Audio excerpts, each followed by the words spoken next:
আসসালামু আলাইকুম, শুভ সকাল। তো সকাল সকাল আজকে উঠে পড়েছি বিশেষ একটা কারণ। আমার খুবই পছন্দের একটা জিনিস আজকে তৈরি করছি। দেখেই বুঝতে পারছেন কি জিনিসটা। হ্যাঁ, মাসকলাই ডালের বড়ি। এটা আমার খুবই পছন্দের একটা খাবার। শুধু আমার না, আমার পুরো পরিবারের, আমার বাচ্চাদের সবারই পছন্দ। তো আমার যে রান্নার খালা ছিল সে বলছে যে এটা আমি দিয়ে দিব, এই জন্য সে ডাল কিনে সারা রাত ভিজিয়ে রেখেছিল, তারপরে ধুয়ে পরিষ্কার করলো, দেন চাল কুমড়ো কুচি করে সেটা পানি ঝরালো। আর এই যে সকাল সকাল ছাদে নিয়ে চলে এসছে ডালটা। সে আগের দিন রাতেই পাটায় বেটে রেখেছিল। সে বলে পাটায় বেটে বড়ি করলে নাকি তার স্বাদ হয় অন্যরকম। তো তাদের নিয়ম অনেকটা আলাদা।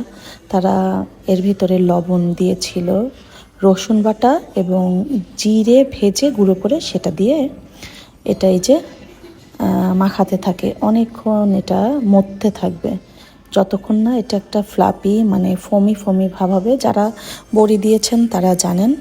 আমি এই প্রথম দেখলাম, আমি কখনোই করিনি, এই আজকেই করলাম। তো খালা তো সুন্দর করছিল। আর এটার নিয়ম নাকি যখন এটা পানির উপরে ভাসে তখনই এটা, পানিতে ভাসলে নাকি সেই বড়িটা সুন্দর হয় বা সেটার ফোম করাটা ঠিক হয়েছে। তো এই যে আমার ভাবি চলে এসছে, সেজো ভাবি। সে রোজা ছিল তারপরেও সে চলে এসছে, তারও আনন্দ লাগে বড়ি দিতে। আর এই যে আমি আমার স্টাইলে বড়ি দিচ্ছিলাম। আমি ভাবলাম যে ক্রিম যেমন করে দিই ঠিক ওই প্যাকেটে করে বড়ি দিলে কেমন হয়। তো আমি আমার ডিজিটাল স্টাইলে দিচ্ছিলাম, আর আমার সেজো ভাবি দিচ্ছিল অথেন্টিক স্টাইলে বা অথেন্টিক পদ্ধতিতে, যেটা সবাই দিয়ে থাকে মা চাচিরা। আমার তো খুবই ভালো লাগছিল, এত আনন্দ লাগছিল। সবাই মিলে বড়ি দেওয়ার মজাটাই যেন আলাদা। মনে হয় যে বড়ি খাওয়ার থেকে এই যে দেওয়ার আনন্দটাই বেশি। সবাই যে একসাথে দিচ্ছিলাম, তো সেজো ভাবিও দিচ্ছিল আর আমিও এইভাবে টুকটুক করে দিচ্ছিলাম।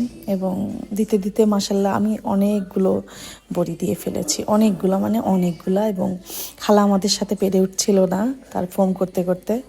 যাই হোক, বড়িগুলো দেখতে যে মাসাল্লাহ এত চমৎকার লাগছিল, এত চমৎকার, মানে নিজেই খুব খুশি, মানে আনন্দ লাগছিল, কি বলবো।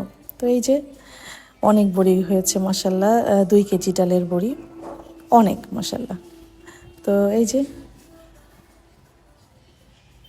ভালো লাগলে কমেন্টস করে জানাবেন। আমাদের খুলনা যশোরের মানুষ খুব বড়ি খাই আমরা।